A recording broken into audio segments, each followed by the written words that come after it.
Acharam? Tito, carta de Tito, depois das cartas de Timóteo. Carta de Tito, a gente vai ler o capítulo 1, verso 1 ao 3. Rodrigão com certeza está nos ouvindo, eu mando um abraço para ele, que Deus fale ao coração dele, eu amo ele, meu irmão.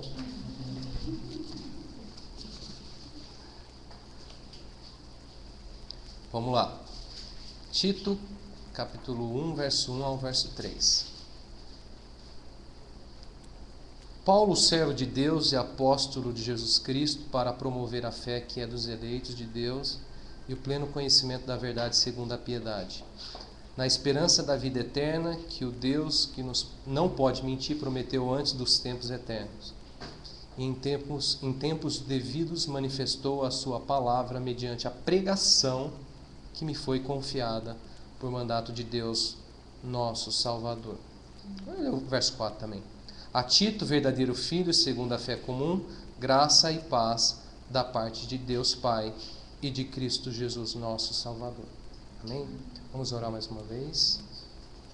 Senhor, nós te louvamos, ó Pai, nós bendizemos o teu santo nome, Senhor. Obrigado por esse tempo precioso, obrigado por tão grande obra nas nossas vidas, obrigado pelos teus planos que excedem ao nosso entendimento, obrigado pela autoridade do teu Espírito, do teu poder, do Evangelho, Senhor, que é poderoso para salvar a nossa vida. Obrigado, Senhor, pela vida de cada um aqui presente, Senhor. Obrigado por esse tempo que se renova, essa estação que o Senhor traz às nossas vidas, essa nova estação, esse novo tempo. Senhor, obrigado por tudo que o Senhor tem preparado, pelos sonhos, ó Pai, pelos dons, Pai, por cada, Senhor, momento onde o Senhor estará agindo, operando. Senhor, nós te pedimos que o Senhor continue à frente de tudo, que o teu nome seja glorificado e que o teu reino prevaleça, o seu reino se estabeleça nas nossas vidas e entre nós. Obrigado por esse tempo, obrigado por tudo que será feito aqui, que o Senhor realmente esteja presente, consagramos ao Senhor a nossa vida e esse momento. Para o louvor do teu nome é que oramos em nome de Jesus. Amém. Pode entrar, chegaram na hora certa. Chegaram na hora certa. Bom, gente, hoje, para mim, como para muitos, com certeza, se não para todos, né? Hoje é um início de um novo tempo, um início de uma nova caminhada, um início de um novo momento de Deus nas nossas vidas. Eu vejo esse tempo um tempo precioso. Eu estou muito grato a Deus por tudo que Deus tem feito, por tudo que Deus vai fazer, né?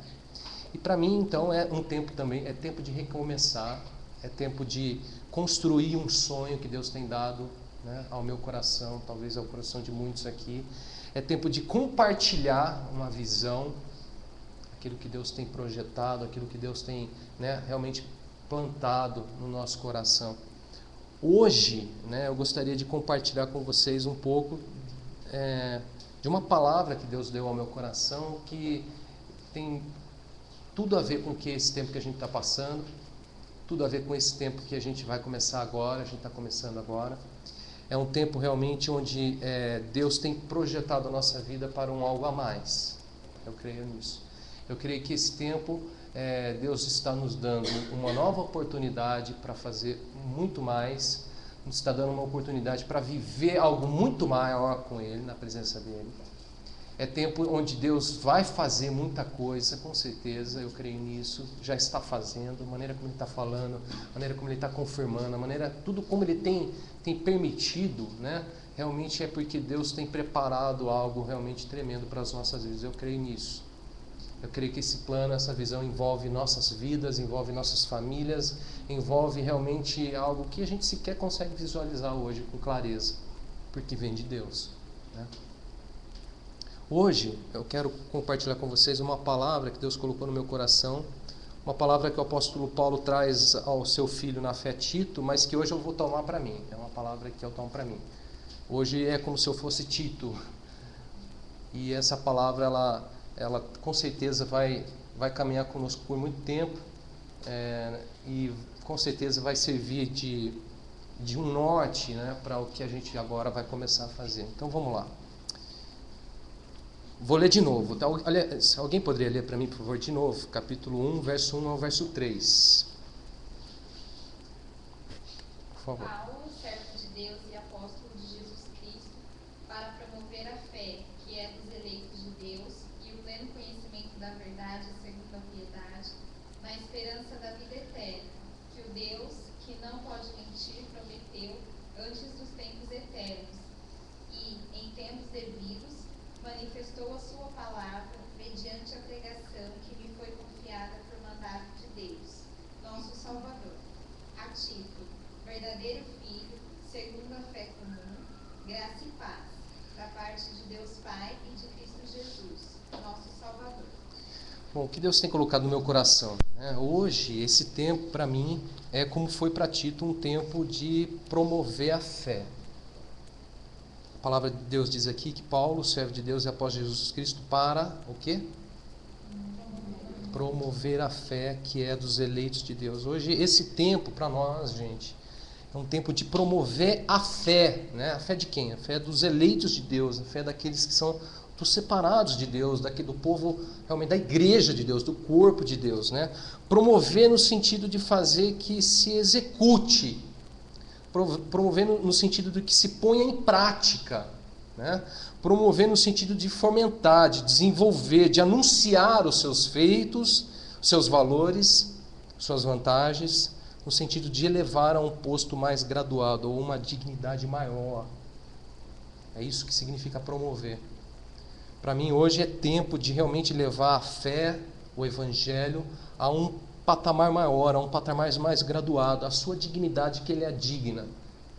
Hoje a gente tem visto um tempo muito difícil, a gente vive um tempo muito difícil, onde o evangelho, em muitos momentos, ele tem se misturado com uma série de coisas e ele tem perdido o seu valor, ele tem perdido a sua dignidade, ele tem perdido aquilo, o seu tesouro, é uma coisa tão preciosa de Deus, tem um valor tão grande, tão alto, e a gente vê claramente na palavra de Deus o zelo que os apóstolos tiveram, os filhos de Deus tiveram, os homens que realmente Deus levantou e consagrou, uma coisa que era extremamente valiosa, extremamente importante. Muita gente morreu, deu seu preço, deu sua vida, deu sangue, pelo valor do evangelho, e hoje tem se barateado, hoje tem sido corrompido de uma forma tão assustadora, tão terrível, e muita gente tem padecido com isso. Então, hoje é tempo de promover a fé. Como, gente? Como promover a fé? A palavra de Deus diz aqui: promover a fé que é dos eleitos de Deus segundo o pleno conhecimento da verdade. Como se promove o evangelho? Como se promove a fé? Se promove segundo o pleno conhecimento da verdade. O que nós precisamos para promover a fé, para elevar a fé, para desenvolver a fé, é realmente buscar e caminhar segundo o pleno conhecimento da verdade. E isso com certeza não é uma tarefa fácil, porque a gente está vivendo aqui, eu acabei de falar, um tempo difícil, complicado. Veja só o que a palavra fala. Não vai ser eu que vai falar aqui, mas sim a palavra. Repara só, capítulo 1, verso 10 a 16. Alguém lê para mim, por favor. Olha o contexto que Paulo estava falando para Tito e vê se hoje não tem um contexto semelhante. Repara só se essa palavra que Paulo traz para Tito não é para a nossa vida também. Será que a gente não consegue se enquadrar nesse contexto? Com certeza, dá uma olhada só. Capítulo 1, verso 10 ao verso 16. Alguém lê para mim, por favor. Porque existem muitos insubordinados, pauradores, frívolos e enganadores, especialmente os da circuncisão. É preciso fazê-lo calar, porque andam pervertendo casas inteiras, ensinando que não devem por torpe ganância. Foi mesmo dentre eles um seu profeta que disse: cretenses, sempre mentirosos, feras terríveis, ventres preguiçosos. Tal testemunho é exato. Portanto, repreende-os severamente, para que sejam sadios na fé, e não se ocupem com fábulas judaicas, nem com mandamentos de homens desviados da verdade. Todas as coisas são puras para os puros, todavia para os impuros e descrentes nada é puro. porque tanto a mente como a consciência deles estão corrompidas. No tocante a Deus, professam conhecê-lo, entretanto, o negam por suas obras. É por isso que são abomináveis, desobedientes e reprovados para toda boa obra. Repara só, gente, o tempo que Tito vivia e que Paulo traz essa mensagem para ele. Repara se esse tempo também não é semelhante ao tempo que a gente vive. Né? O tempo que... Aqui a palavra de Deus diz assim, que aquela época, né, a época dos apóstolos, a época que Paulo está mandando essa carta para Tito, né, era um tempo de muitos pauradores frívolos. Você sabe o que significa isso? Alguém tem alguma ideia do que significa paurador frívolo? Não? Paurador frívolo é tagarela fútil. Naquele tempo, Paulo está falando para Tito, olha, né, hoje existem muitos tagarelas fúteis. Você sabe o que é fútil? Não tem utilidade. Que não tem utilidade, que não serve o quê? Para nada. Muita gente falando aí o que não serve para nada. E mais, olha só. Dá uma olhada nesse texto e veja só o que você consegue encontrar naquele tempo e se não é parecido com o tempo que a gente está vivendo hoje. Aqui ele fala paurador frívolo, né? Ou seja, tagarela fútil. O que mais? Enganadores. Tempo do quê? De muitos enganadores. O que mais? Especialmente os da circuncisão. Tinha especialmente um grupo naquela época lá que era tagarela e enganador, né? Hoje é difícil você talvez precisar qual que seria o grupo, mas especialmente falando, né? Mas com certeza há muitos, né? Que mais você encontra aí no texto? Dá uma olhada aí, vamos ver. Verso 11, o que diz aí? É preciso fazê-los calar. Eu gosto muito dessa expressão, eu vou voltar nela daqui a pouquinho. Gosto muito desse texto. Veja só. Esses aqui, pauradores, frívolos e enganadores, diz o texto no verso 11, que eles andam o quê? Pervertendo casas inteiras, ensinando o que não deve, Olha só, naquele tempo haviam muitos enganadores, né, tagarelas fúteis, que o que eles faziam? Pervertiam o quê? Aqui eu entendo casas inteiras, ou seja, famílias inteiras, olha só, pervertiam, olha a expressão, né? Ensinando o quê? O que não devem, por o quê? Ou seja, eles eram movidos do quê? Você acha que tem muita gente movida de ganância aí hoje? Ensinando o que não deve? Corrompendo gente? E mais, hein, gente? Olha só. Tempo onde há muitos o quê? No verso 12. Mentirosos.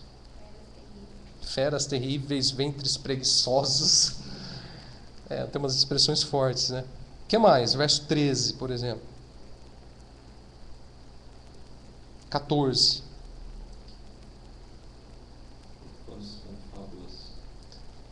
Ocupavam-se com o quê? O que é fábula, gente? Uma história que... Hã? Historinha. Uma historinha que não... Contos de fada, fábulas, né? Que mais? Ainda no verso 14. Eles se ocupavam com fábulas e com o que mais? Mandamentos de homens, o quê?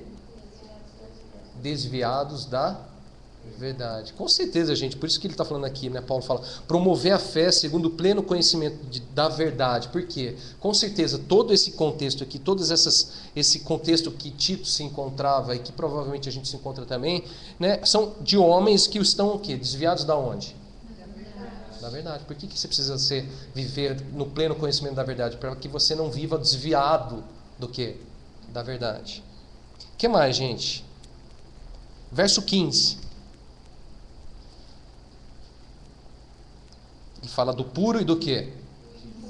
E do impuro. No final do verso, o que ele fala? que dizem conhecer a Deus, mas negam suas obras. Antes um pouquinho, ele fala uma coisa interessante. Eles são corrompidos. Tanto a mente como o quê? Consciência. A consciência deles estão o quê? Corrompidas. Por que eles pervertem muita gente? Porque eles mesmos estão o quê? Corrompidos. Estão corrompidos. A sua Eles mente não conseguem discernir a diferença mais. não consegue. Estão desviados do quê? Da verdade. Eles caminham o quê? Em sentido contrário à verdade. Desviados. A gente Né? pode considerar eles como cegos, espiritualmente falando. Acho que é até pior, viu? Acho que é uma qualidade deles, com certeza, né? Porque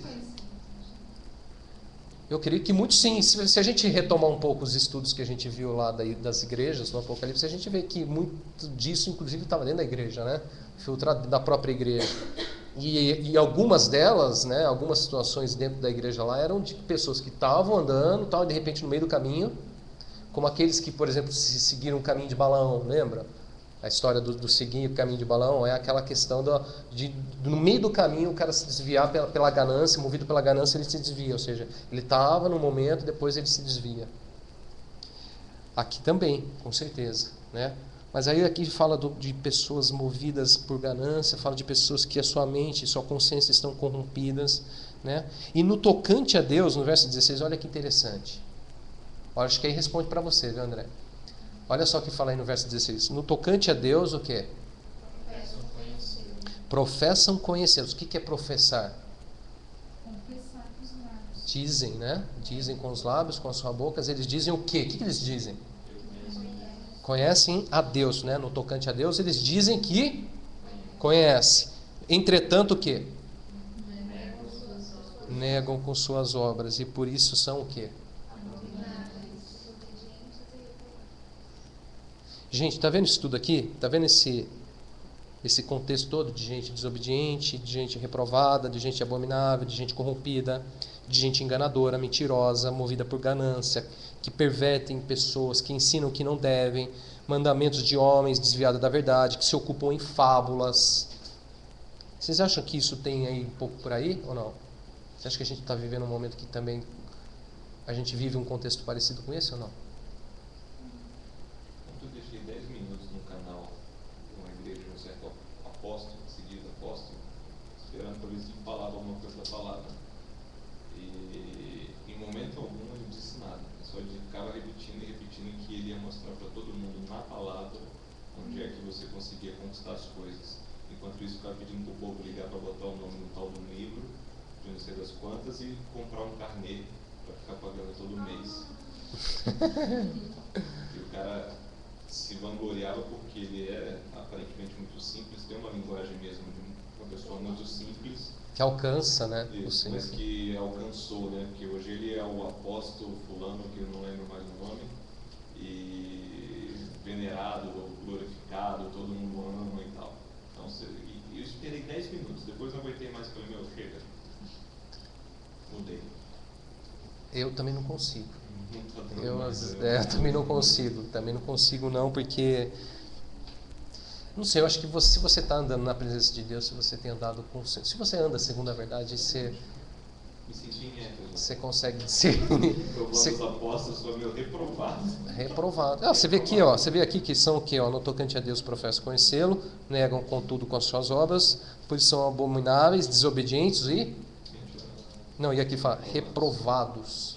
Não, e tudo isso aqui que encaixou perfeitamente com a descrição que eu ontem descrevi e encaixou tudo. Eu, na vontade que dá de falar assim para ele, uma pessoa, um orador frívolo. Irmão, Deus te abençoe, que te faça ver o caminho. Eu acho legal falar isso, né? Para orador frívolo, a pessoa não vai entender mesmo, né? Boa tarde, senhor paurador, tudo bem? Continua. Tudo bem, senhor paurador, tudo bem? Continua frívolo.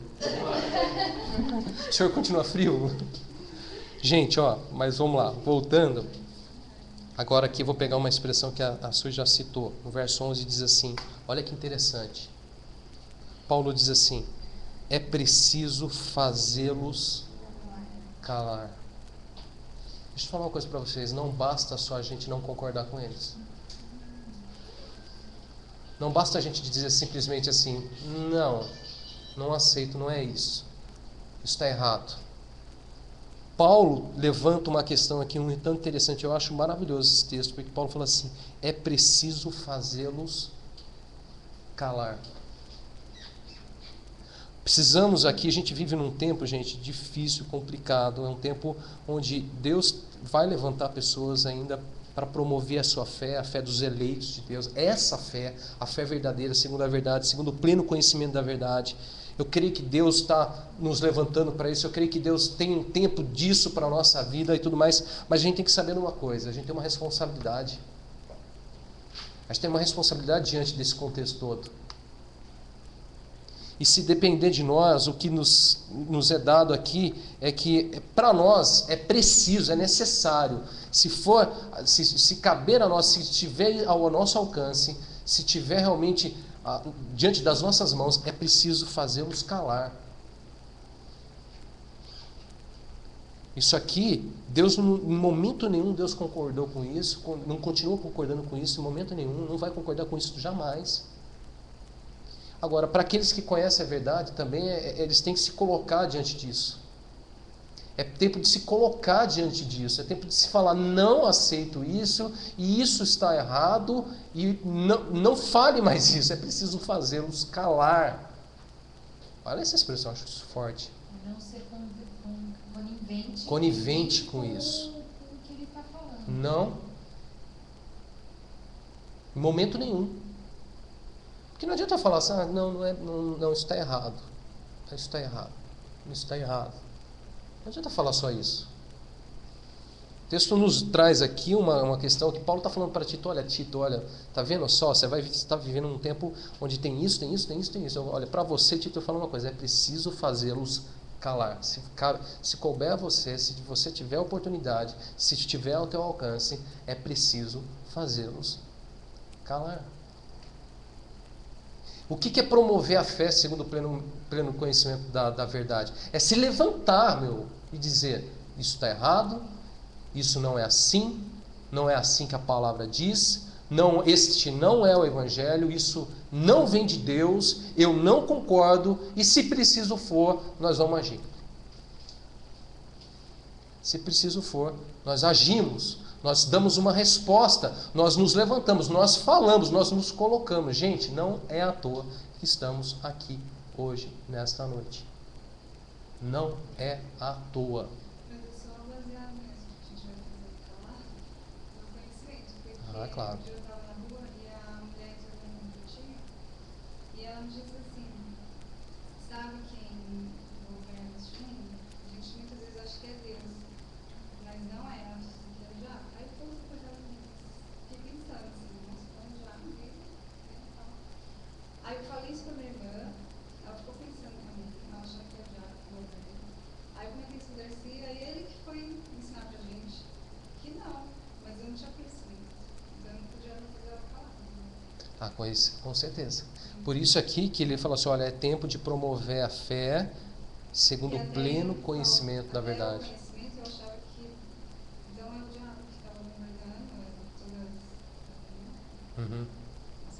Ele tem uma certa autonomia por um certo período de tempo determinado.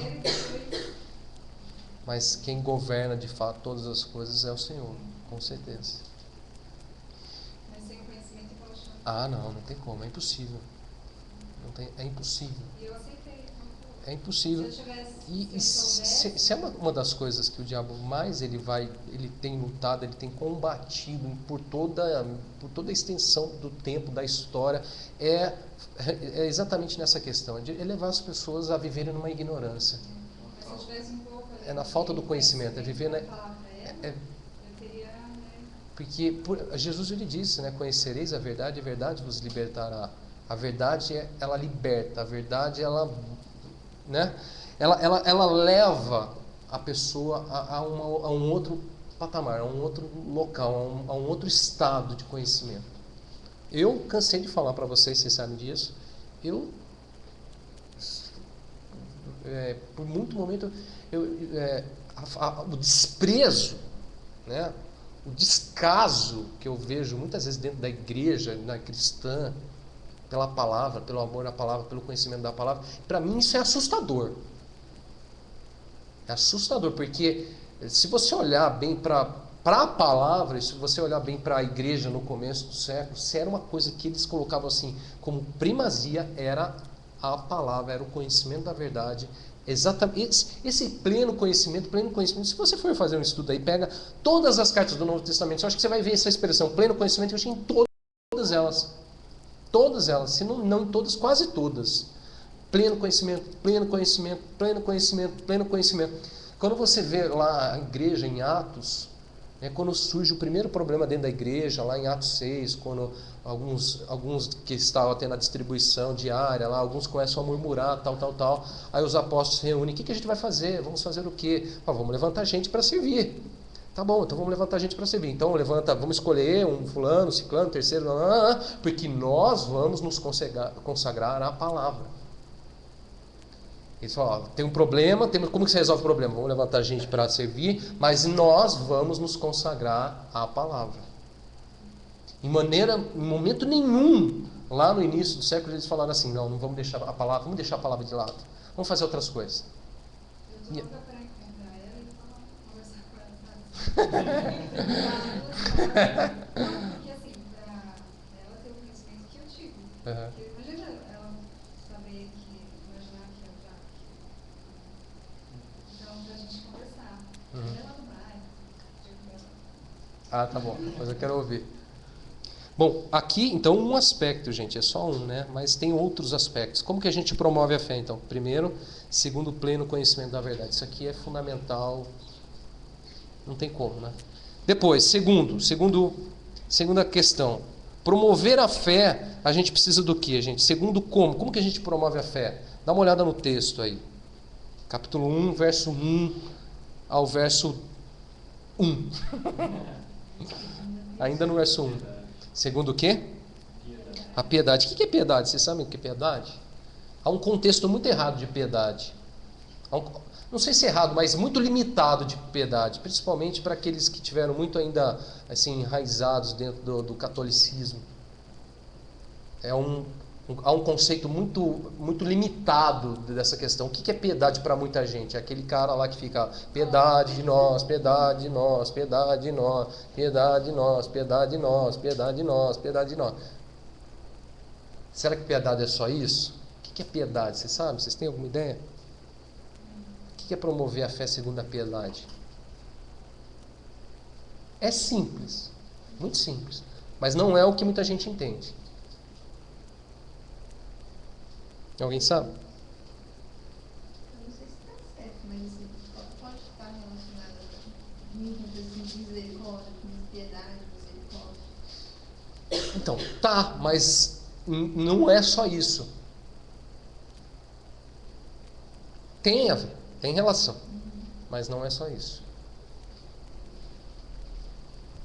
Piedade, gente, aqui na palavra, pelo menos aqui no contexto de Tito, né, piedade no sentido de devoção, no sentido de prática da verdade. Porque a gente precisa conhecer, né, ter o pleno conhecimento da verdade. Por isso que ele fala assim, olha só, né, promover a fé, que é dos eleitos de Deus, no pleno conhecimento da verdade, né, segundo a piedade. Ou seja, ele fala do pleno conhecimento e depois ele fala da piedade. São duas coisas que andam junto. O pleno conhecimento e a prática. O pleno conhecimento e a devoção, a vida em função desse conhecimento, dessa verdade. Não adianta a gente só conhecer. Não basta simplesmente eu falar assim, eu conheço. Você vê aqui que nesse contexto aqui, que ele fala dos homens, desse contexto todo que Tito estava lá, né?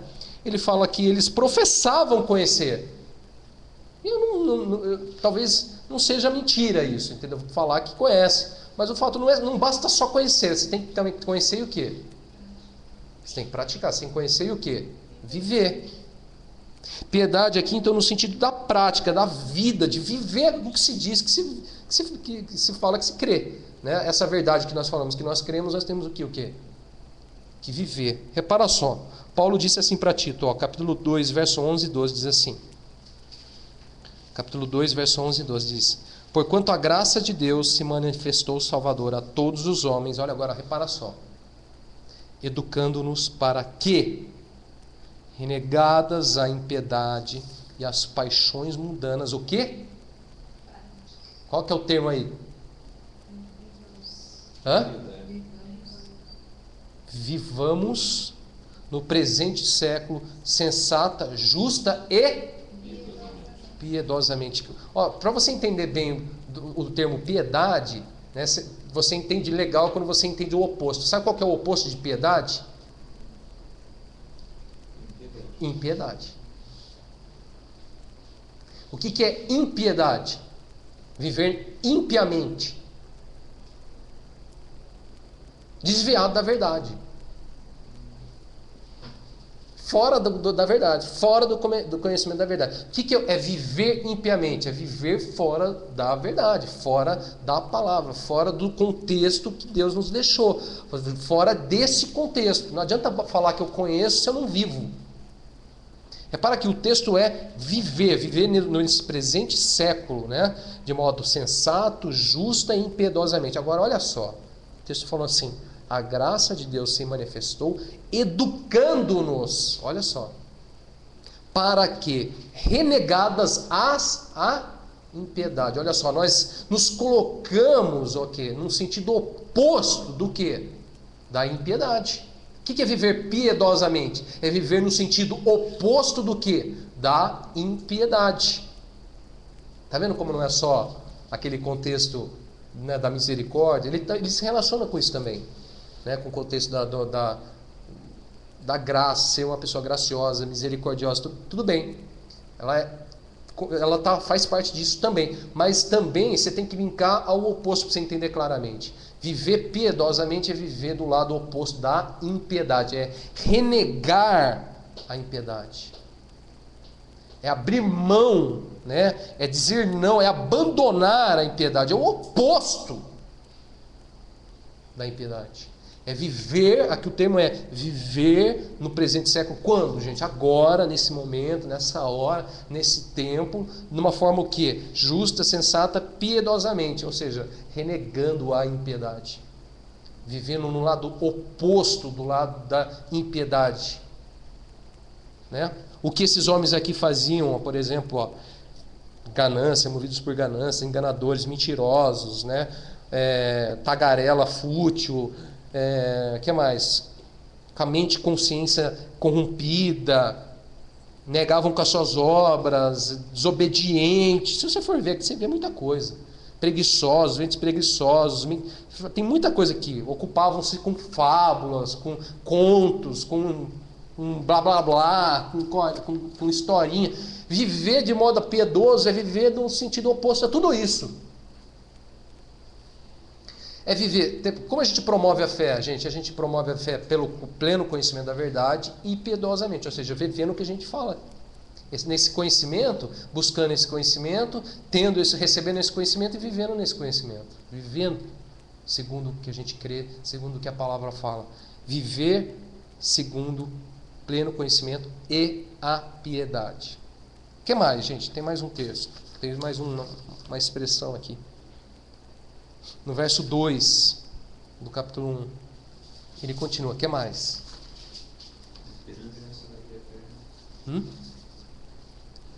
Promover a fé. Como que a gente promove a fé também, gente? Segundo o quê? A gente viu aí o pleno conhecimento da verdade, a piedade, e tem uma terceira questão aí. A esperança do quê? Da vida eterna. Devemos viver como diz a palavra. Capítulo 2, verso 3. Aguardando a bendita esperança e a manifestação da glória do nosso Deus Salvador Jesus Cristo. Bendita esperança, gente. Promovemos a fé de que maneira? Na esperança da vida eterna, né? Aguardando a bendita esperança e a manifestação da glória do nosso grande Deus e Salvador Jesus Cristo. A gente vê aí uma fé hoje corrompida mesmo, né? A gente vê aí uma questão, um estado muito diferente disso, porque você não vê mais as pessoas nem sequer aguardando, você não vê mais as pessoas sequer falam mais da volta de Jesus, sequer mais, elas não estão mais esperando, elas não vivem mais aguardando o Senhor, elas vivem mais para elas vivem mais em função deste mundo, deste século, das coisas desse mundo, mais apegadas do que elas jamais foram, ainda estão mais apegadas ainda. É impressionante.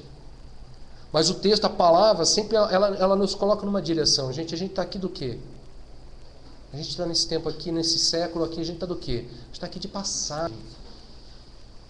Isso aqui, tudo isso aqui, olha, tudo o que você vê ao seu redor, tudo o que você consegue ver com os teus olhos, vou te dizer uma coisa, é passageiro. Tudo. Tudo passa.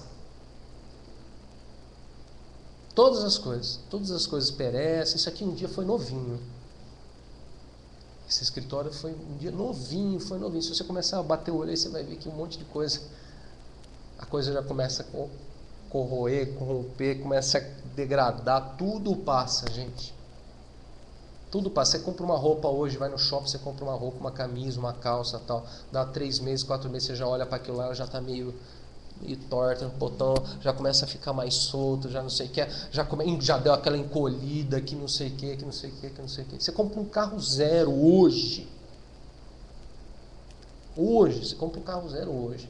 Aí começa a chover, você começa a andar, entrar dentro do carro, começa a ir levar poeira para sujeira. Dá 4, 5 meses, você olha para aquele carro, você já está assim naquele carro. Por quê, gente? Porque tudo passa. Para nós, deixa eu dizer uma coisa.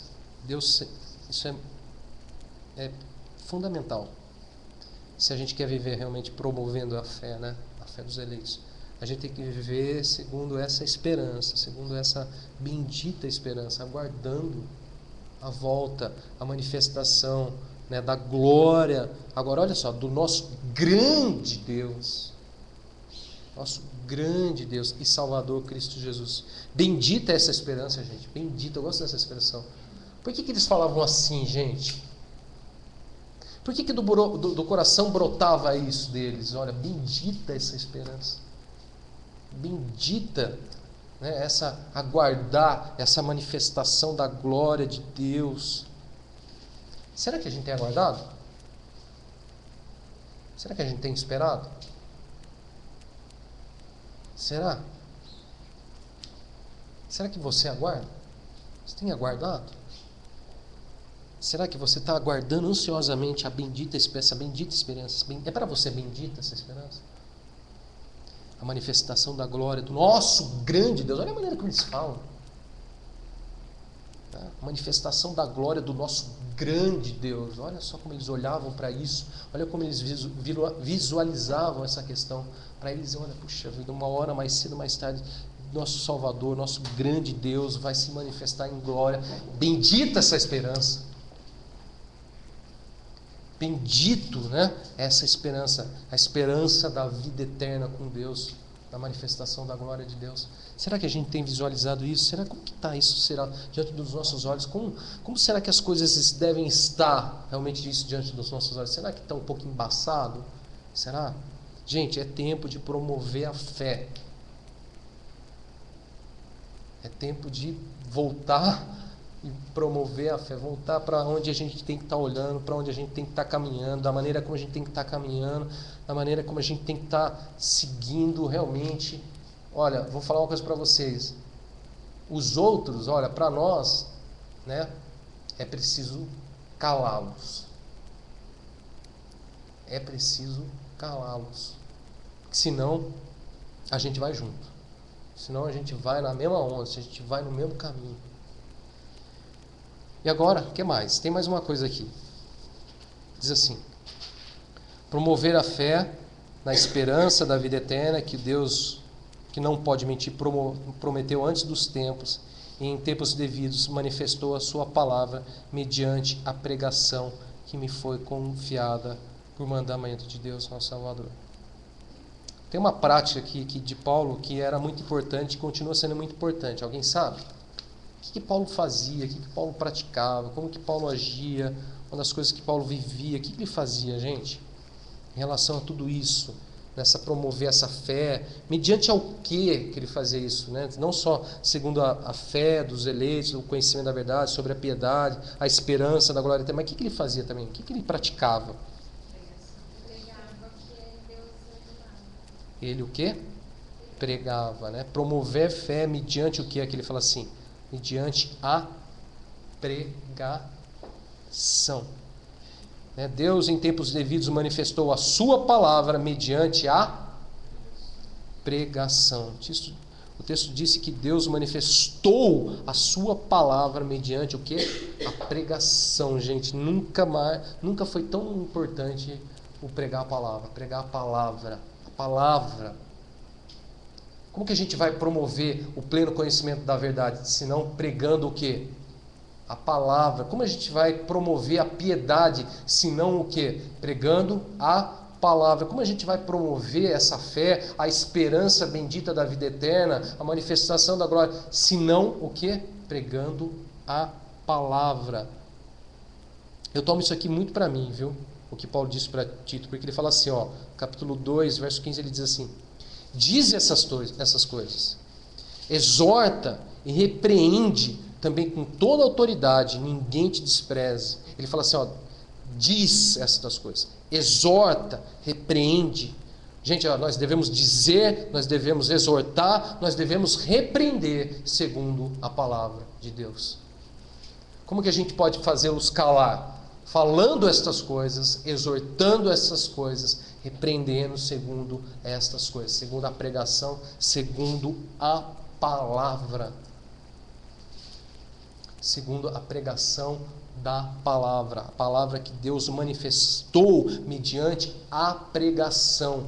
Hoje, como aquele tempo, a pregação da palavra, ouvir a palavra, um tempo como esse, da gente poder meditar na palavra, a gente valorizar a palavra, a gente ouvir a palavra, a gente buscar a palavra, gente, é fundamental. Nós devemos, é dever nosso, dizer essas coisas, exortar essas coisas, repreender segundo essas coisas. É nosso dever transmitir a palavra, pregar a palavra. Eu estou aqui para pregar a palavra. Eu estive lá naquele tempo pregando a palavra. É para pregar a palavra.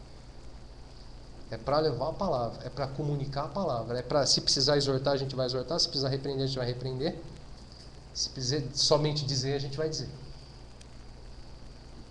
Mas é para pregar a palavra, segundo a palavra, né? Agora, olha só, vou concluir aqui com um aspecto do texto. Capítulo 1, verso 5 diz o seguinte: por esta causa te deixei em Creta para que pusesses em ordem as coisas restantes, bem como em cada cidade constituísses presbíteros conforme te prescrevi. Paulo fala assim para Tito: eu te deixei lá em Cretas para que pusesses em ordem as coisas restantes. Você sabe, Creta era uma ilha, até hoje ela existe, né? Ela é uma ilha no Mediterrâneo, no mar Mediterrâneo, uma ilha pequenininha, uma ilha minúscula no mar Mediterrâneo, onde você vê dentro do contexto que aqui é uma ilha pequena, mas havia o quê? Desordem. Paulo fala para Tito: olha, Tito, eu te deixei lá em Creta, nessa ilha pequena, para você botar em ordem as coisas restantes. Paulo deixa ele lá para que ele pudesse colocar em ordem algumas coisas. Gente, é tempo de pôr em ordem algumas coisas. É tempo, né, na ilha minúscula das nossas vidas, na Creta das nossas vidas, botar em ordem certas coisas. Como Paulo falou assim, é tempo de você, eu te deixei aí para você colocar em ordem algumas coisas. Gente, eu creio que hoje Deus tem nos dado a oportunidade de botar em ordem algumas coisas. É tempo de a gente voltar para os nossos olhos para a palavra, voltar os nossos olhos para o conhecimento da verdade, para a vida, né, para a nossa vida, olhar e falar assim: se não estamos vivendo, temos que viver segundo a palavra, segundo o pleno conhecimento, segundo a piedade, segundo a esperança bendita. É hora de botar em ordem algumas coisas. É hora de falar para mim, para você, para Deus, falar assim: Deus, vamos botar em ordem algumas coisas. Eu acho que talvez essa aqui seja a nossa Creta. Essa ilha pequena. É hora de botar em ordem algumas coisas. Quantos estão entendendo? Quantos estão comigo? É hora de colocar em ordem. Bem como, ele diz assim, olha que interessante. Bem como constituir presbíteros conforme te prescrevi. Gente, é um tempo hoje de colocar em ordem várias coisas na nossa vida. É um tempo de colocar em ordem, como é um tempo também de constituir presbíteros. Você sabe o que significa isso? É tempo de levantar gente para o ministério. É tempo de preparar a gente, é tempo de levantar ministros. Gente consagrada a Deus, gente que está preparada, gente que está pronta para viver o Evangelho e pagar o preço que for pelo Evangelho. É tempo de levantar pessoas que vão poder falar assim: eu sou segundo o Evangelho. Eu vivo segundo o Evangelho. Eu prego e eu vivo segundo o Evangelho. A gente tem que pregar e a gente tem que o quê? Viver. É tempo de levantar gente. É tempo de levantar pessoas. É tempo de colocar pessoas para que isso aconteça no meio desse contexto todo, no meio desse buraco todo que está acontecendo, no meio dessa dificuldade toda. É tempo de levantar pessoas. Eu creio que hoje Deus quer levantar pessoas. Eu creio que Deus pode nos levantar como presbíteros, como ministros do Evangelho, pessoas que vivem segundo a autoridade de Deus, consagrados por Deus, para viver nesse último tempo, botando o Evangelho naquele patamar que ele merece. Porque ele já chegou no mais baixo que ele podia, viu, gente? Por tudo que tem acontecido aí, por tudo que a gente tem visto, os homens já levaram o nome do Evangelho, o nome de Cristo, para o lugar mais baixo que ele já podia chegar. É tempo novamente de levantar gente para falar assim: não. O Evangelho não é isso, não. Não. Olha para a minha vida, olha para o que eu estou falando, olha para a palavra, olha para isso. O Evangelho não é essa brincadeira que eles estão falando. O Evangelho não é essa farra, essa brincadeira, virou uma brincadeira, né? De mau gosto. De mau gosto, porque o que tem de gente morrendo nessa história inteira não é brincadeira. O que tem de gente padecendo não é brincadeira. É tempo, gente, de levantar ministros consagrados. Ele fala: constituir presbítero conforme te prescrevi. Paulo deixa ele lá em Creta, uma ilha pequenininha, onde tinha desordem, para ele colocar coisas em ordem, para ele levantar gente. Deus vai levantar gente de lugares pequenos.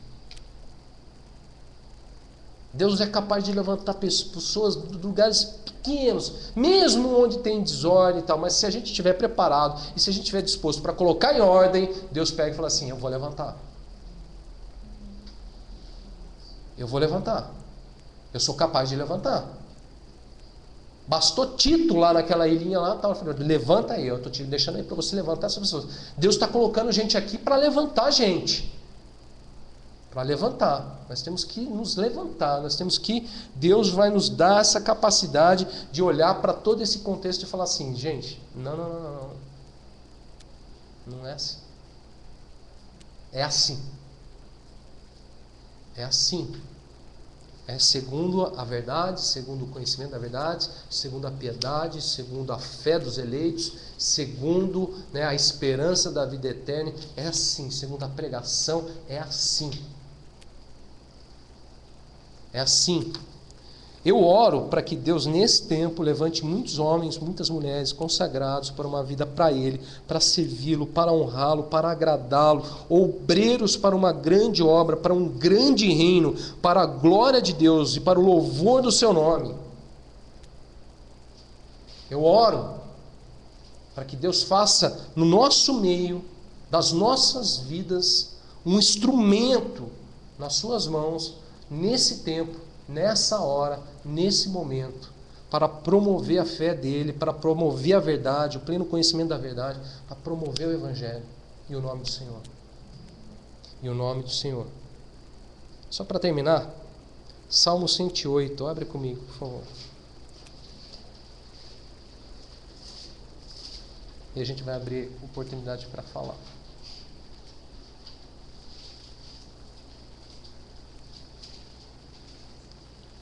Salmo 108,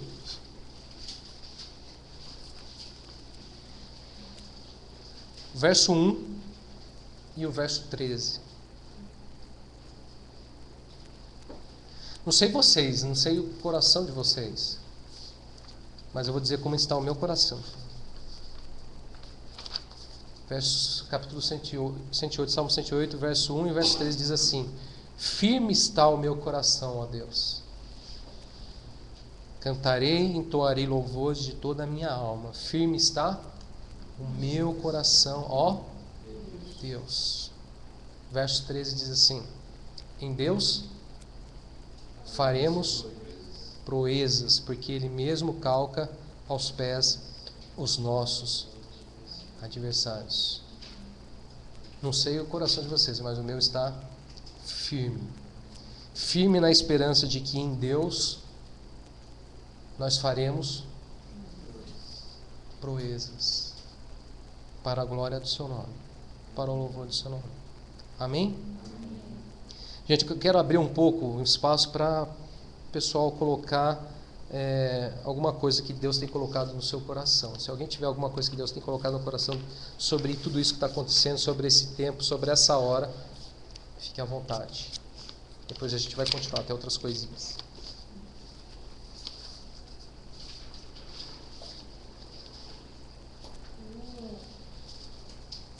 Semana tive a oportunidade de ler um livro que fala sobre Ruth, e eu nem sabia qual era o significado da palavra Belém.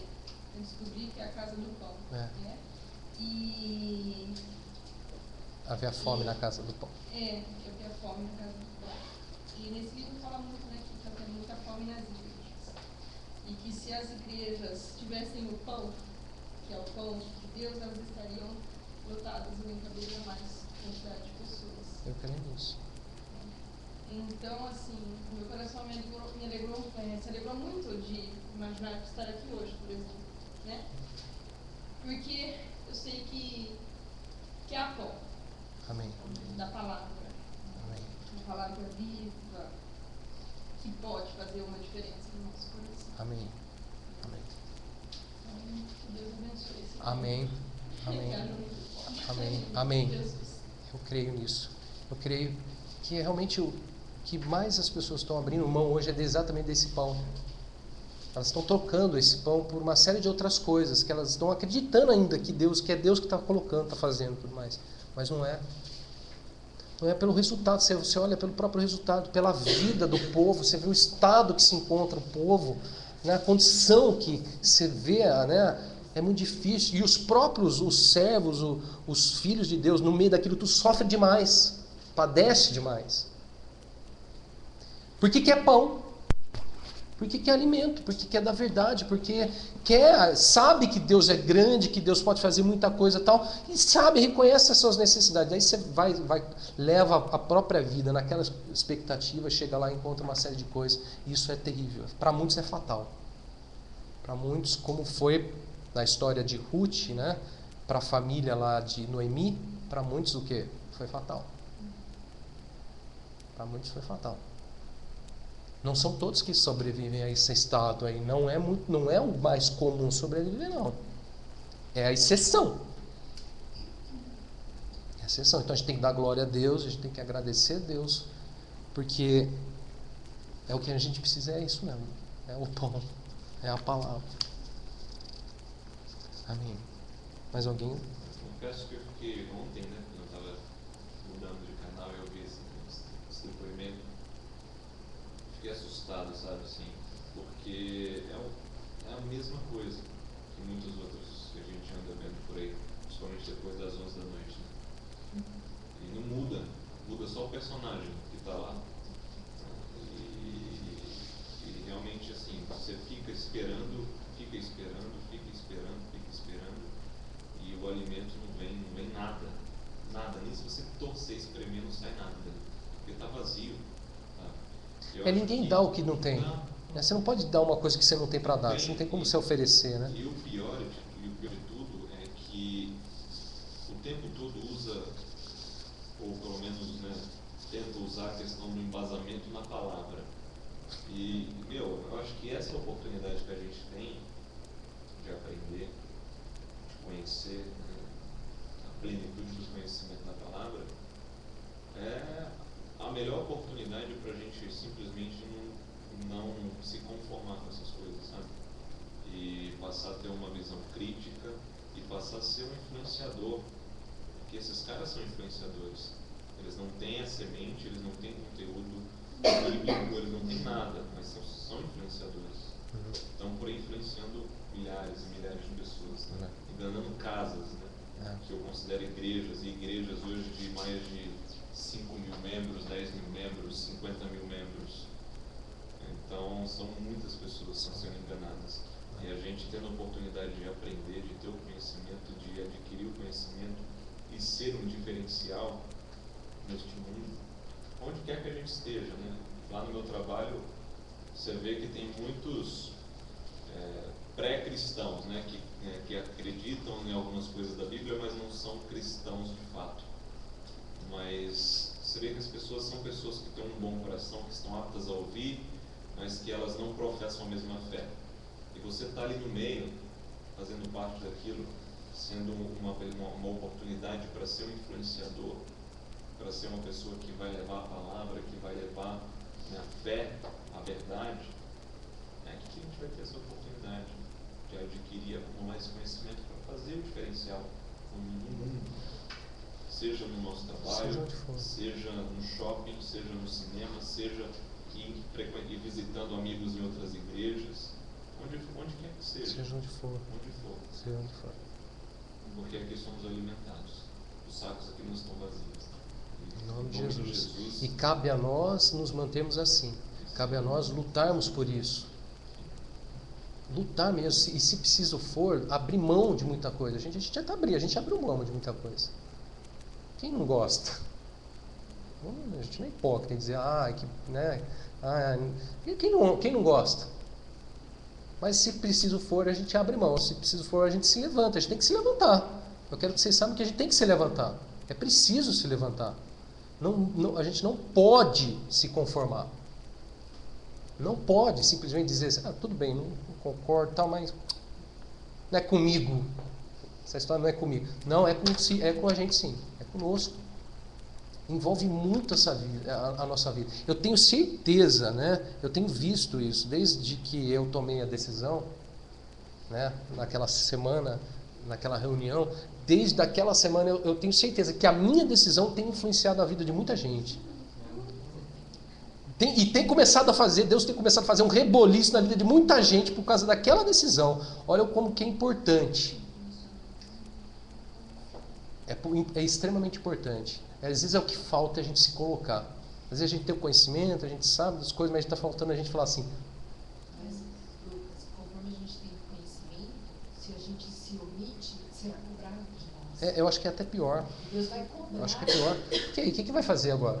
Já sabia, já conhecia e tal. Se omitiu, ponto, não tem mais o que fazer. Não adianta nada ter conhecimento, não, se omitir. Tem que se colocar. E se colocar, vocês entendem o que eu estou falando, né? Não é a gente arrumar confusão, a gente arrumar briga, a gente bater boca. Não precisa. Não precisa. Não tem necessidade. Não precisa. Mas se colocar, falar, olha, desculpa, mas não. É assim como. Não. E outra. Thank you very much. Não. Como está escrito, a autoridade de Cristo vai estar sobre o povo. Com certeza. Com certeza. Em Deus nós faremos proezas. Em Deus. O que mais? Eu sei que vocês têm coisa para colocar aí. Eu quero que vocês coloquem.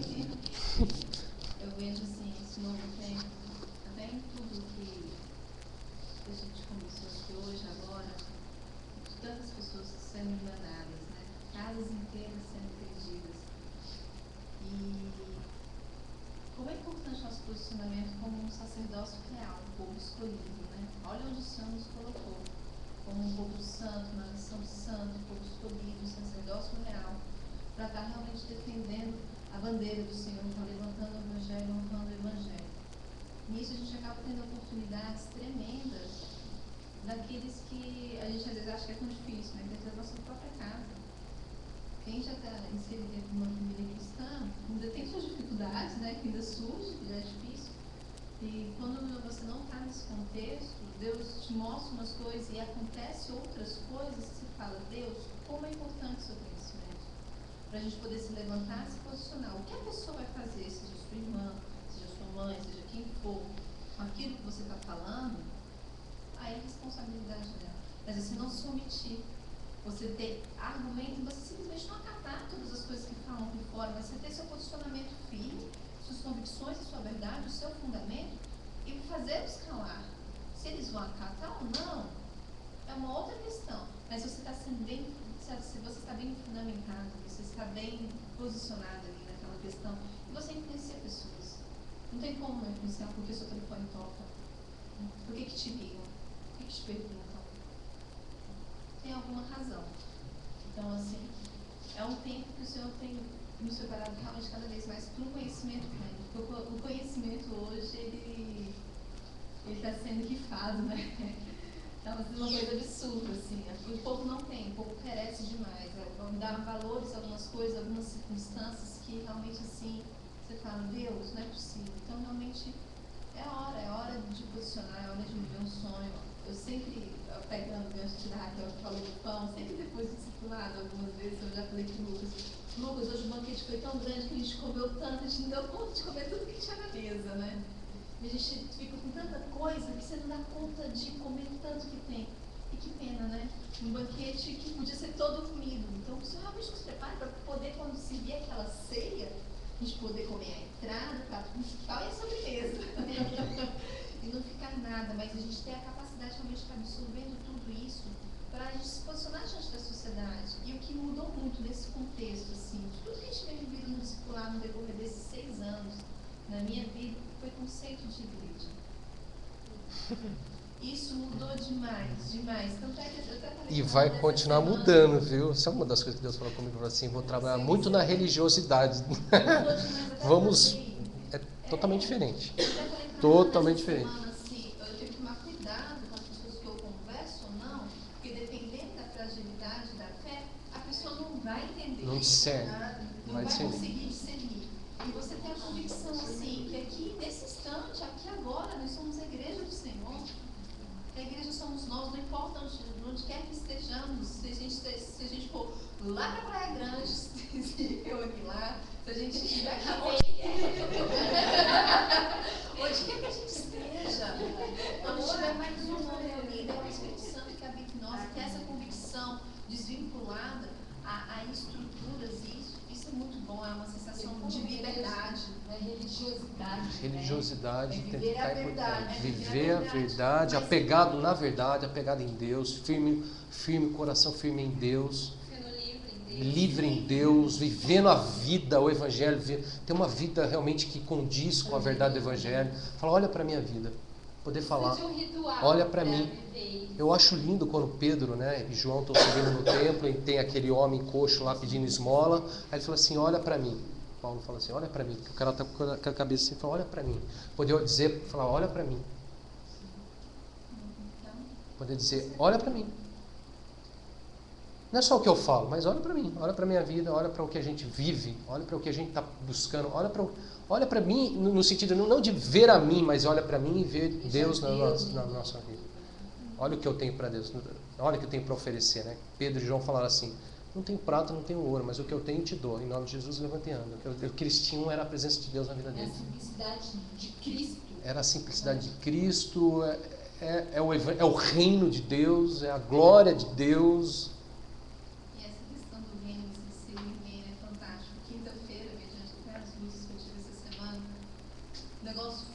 Assolando, assim, da ponto que eu até liguei para Paulo, eu não sou desse reino aqui, eu sou de outro reino, eu tenho que separar as coisas, eu tenho que esfriar minha cabeça, porque se eu deixar, realmente eu vou explodir, eu vou agir como todo mundo age.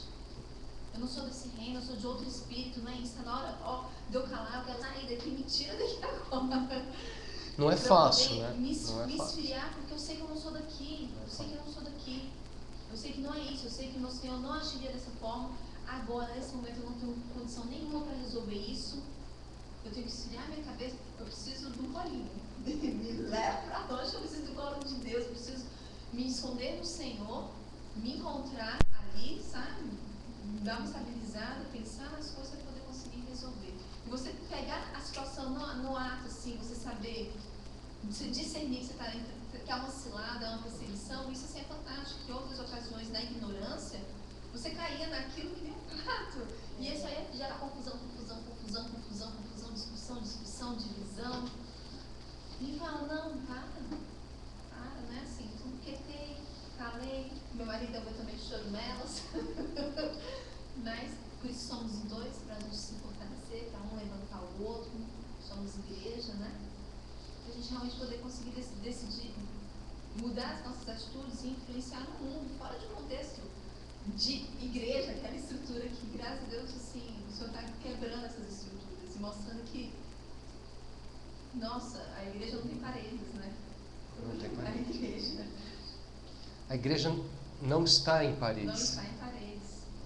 Nem instituições. Nem instituições. Quero deixar claro aqui para vocês, como já falei para alguns, meu interesse não é criar nada, criar uma instituição, criar uma organização, criar uma igreja.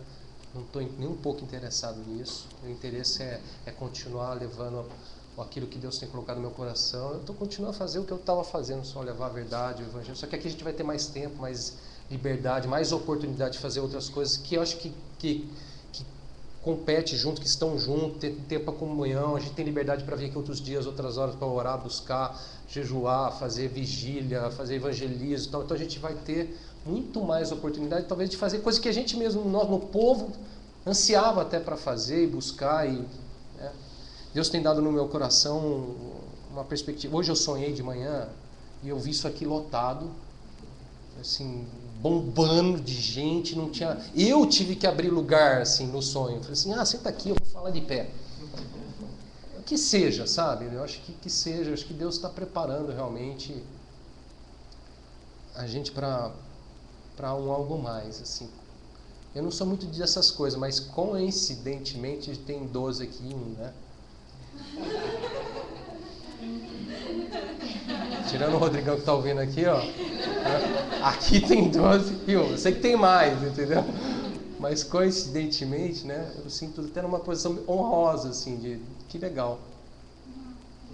Que legal. Falando em sonhos, eu falei para você para essa semana também eu tive 2 sonhos.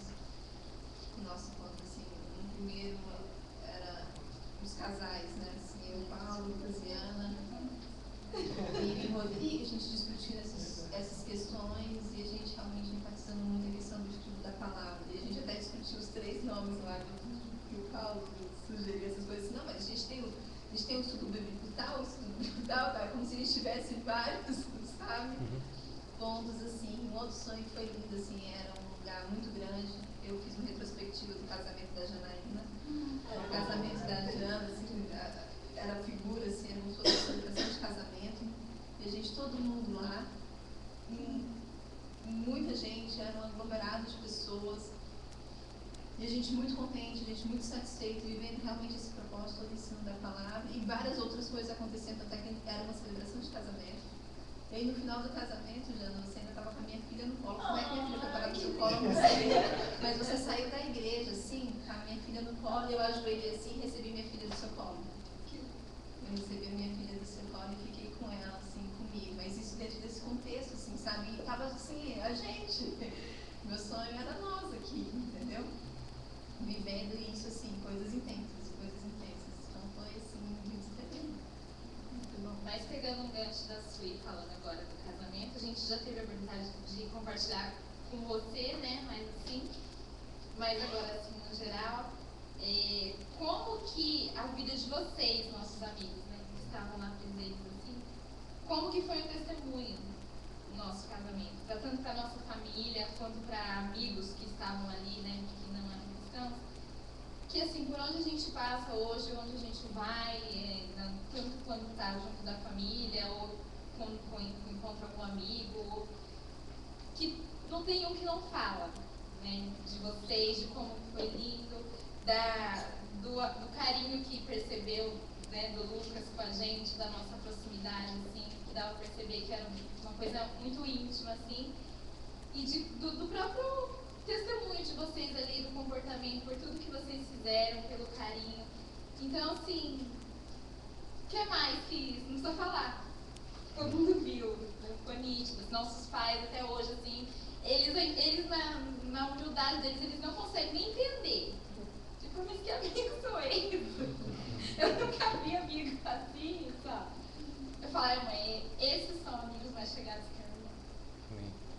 Então, assim, acho que é isso, é o testemunho mesmo da... Eu estou muito feliz, assim, muito... A gente compartilhei com vocês essa semana. Deus falou também no meu coração a respeito do Espírito Santo, né? Da importância que nós temos que dar ao Espírito Santo, porque é Ele que está nos conduzindo nessa nova fase, é Ele que nos trouxe até aqui, é Ele que vai continuar. Até veio no meu coração o Salmo 51, que é o Salmo que Davi se arrepende, né? Mas aí Deus me levou lá no versículo 10, do 10 ao 12, que ele fala: cria em mim, ó Deus, um coração puro, e renova dentro de mim um espírito inabalável. Não me repulses da tua presença, nem me retires o teu Santo Espírito. Restitui-me a alegria da tua salvação, e sustenta-me com um espírito involuntário. Acho que quando Davi reconhece a necessidade que ele tem do Espírito, que ele não é nada sem o Espírito, que não adianta, embora ele fosse um homem segundo o coração de Deus, embora todo o conhecimento que ele tinha, mas eu vejo em Davi assim, um quebrantamento nesse momento, assim, ao ponto de saber que, embora tudo que ele fez, o seu pecado, que para Deus aquilo ali era pequeno, vendo o coração dele ali, né, quebrantado. E quando ele percebe essa necessidade da presença de Deus, que ele não pode ficar sem a presença de Deus. E Deus falou muito ao meu coração a respeito dessa nova fase, assim, que nós tenhamos essa consciência da necessidade que nós temos da presença dele, do Espírito Santo dele no nosso meio. Amém. Bom, eu queria compartilhar.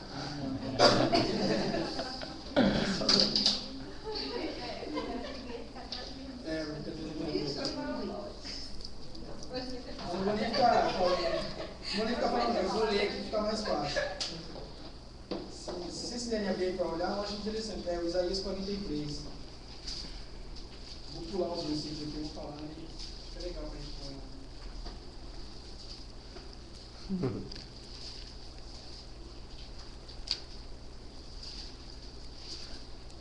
Isso falou muito no meu coração, a respeito do assim, diretamente ao versículo 18 e 19, que diz assim: não vos lembreis das coisas passadas, nem considerei as antigas. Eis que faço coisa nova, que está saindo à luz. Porventura não percebeis? Eis que porém um caminho no deserto e rios no ermo. Esse versículo foi que Deus falou muito comigo através desse versículo, que falou de uma forma coletiva, assim, que eu via, né, nessa transição.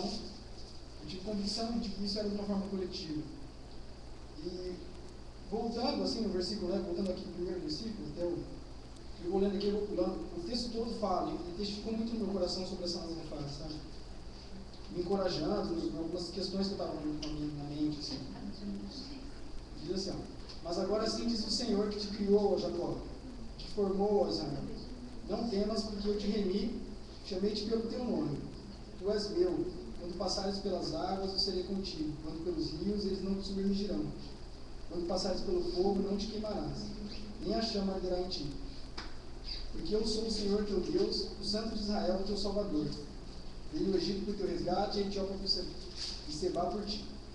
Visto que foste precioso aos meus olhos, digno de honra, eu te amei. Darei homens por ti e os povos pela tua vida. Não temas, porque eu sou contigo. Trarei a tua descendência desde o Oriente e a juntarei desde o Ocidente. Direi ao norte: entrega, e ao sul: não retenhas.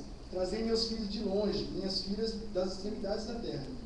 A todos que estão chamados pelo meu nome, e os que criei para a minha glória, que formei e fiz.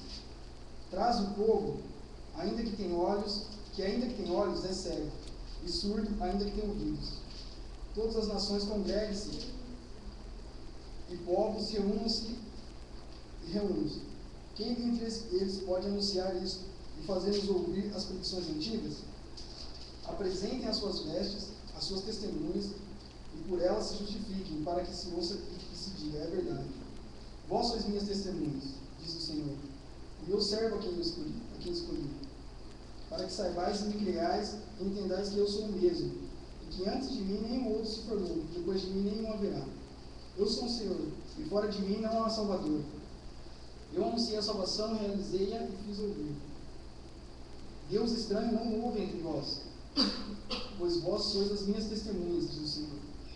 Eu sou Deus. Ainda que houvesse dia, eu era. Nenhum há que possa livrar alguém das minhas mãos. Agindo eu, quem impedirá?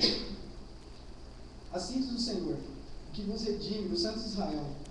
Por amor de vós enviarei inimigos contra a Babilônia, e a todos de lá farei embarcar como fugitivos, isto é, os caldeus, os navios, os quais se vangloriaram. Aí pulando lá para o 18. Não vos lembreis das coisas passadas, nem considerei as antigas. Eis que faço coisa nova, que está saindo à luz. Porventura não percebeis? Eis que porém um caminho no deserto e rios no meio. Os animais do campo me glorificarão. Os chacais, os filhotes de avestruzes, porque porei água no deserto e rios no meio, para dar de beber ao meu povo, ao meu escolhido, ao povo que formei para mim, para celebrar o meu louvor. Aí pulando lá para o 26. Desperta minha memória, entremos em juízo. Apresenta as tuas razões para que possas justificar-te. Teu primeiro pai pecou, e os teus guias prevaricaram contra mim. Bom, isso que até aí já desculpa a leitura aí. Deus falou muito comigo a respeito desse texto. Me testificou em vários versículos, assim, né, sobre esse novo tempo e me encorajando, assim. Que não sei o que falar, a gente olha, a gente sente esse chamado e né, algo ardendo nessa nova etapa e a gente sente temor, assim, né, a gente fica com medo, não sabe o que vai ser. E esse texto me encorajou. Né. Eu espero que também tenha testificado no coração de vocês e que Deus possa, né? Eu vi várias etapas, assim como o Lucas disse, né, que o salmo que ele deu no último versículo diz que Deus que calcaria os pés, né? Que Deus disse também que entregaria, né? Trazia os inimigos da Babilônia, né? Também Deus que feriria eles, né? Fazer. E é Deus que vai estar movendo, né? E fazendo todo esse mover. E no final, quando ele diz, desperta minha memória aqui, entremos juntos em juízo, apresenta tuas razões para que possa justificar-te.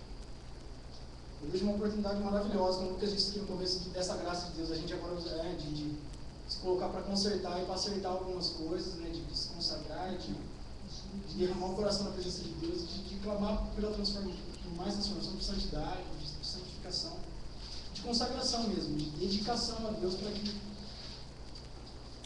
Porque essa é a introdução que a gente vê na vida de todos, assim, né, dos grandes assim, da história, né, que é de consagração, de busca, de uma vida de oração dedicada mesmo. E eu vejo ele diz também que o seu primeiro pai pecou, né? Ou seja, esse primeiro pai pecou, não nos lembrei das coisas passadas, eu fico, né, no sentido que às vezes a gente fica pensando, não é como que era lá, porque que, né, não sei, e aí esse versículo já me tirou, não nos lembrei das coisas passadas, estou fazendo coisa nova, né? E sobre o estado da igreja que o teu pai pecou e essa restauração. Então é isso. Amém. Uma coisa, viu, Cristian? O algo novo que a gente, todo mundo tem pensado para esse dia, acredito que todo mundo fica na expectativa, né? Como vai ser e tal. Eu confesso que eu estou numa expectativa muito grande que seja pelo menos igual a um modelo que eu tive a oportunidade de conhecer. Logo quando eu me converti, e pouco tempo depois da minha conversão, eu tive a oportunidade de ir com o Lucas num grupo de estudo bíblico que já tem há muitos anos, o pessoal que se reúne também para estudar a palavra, fazem conferências e outras coisas mais. E lá você vê as pessoas de 13 a 60 e poucos anos, que é o que o Cristian tinha que ter. Todos com a mesma sede, a mesma fome, a mesma vontade de estudar, com o mesmo objetivo, e estar ali buscando a Deus na palavra, na oração, entregando a vida ali mesmo diante de Deus, e a forma como elas lidam umas com as outras, a forma como elas têm um amor absurdo assim, pela palavra, é algo que eu, em nome de Jesus, busco ter um dia, talvez um pouco do que eles têm, que já vai ser muito, E é o que eu desejo para todos aqui. É um exemplo assim que eu tive a oportunidade de que quando todas as coisas aconteceram, eu sonhei, nossa, vai ser agora, sabe? Agora o negócio vai. Amém. Temos objetivos, a gente tem uns objetivos mais para frente. Agora a gente está gravando as mensagens, temos objetivos de escreverem livros, eles escrevem os livros também, das pregações, para estar disponível, sabe? Disponível para as pessoas abrirem, olharem, lerem, terem acesso.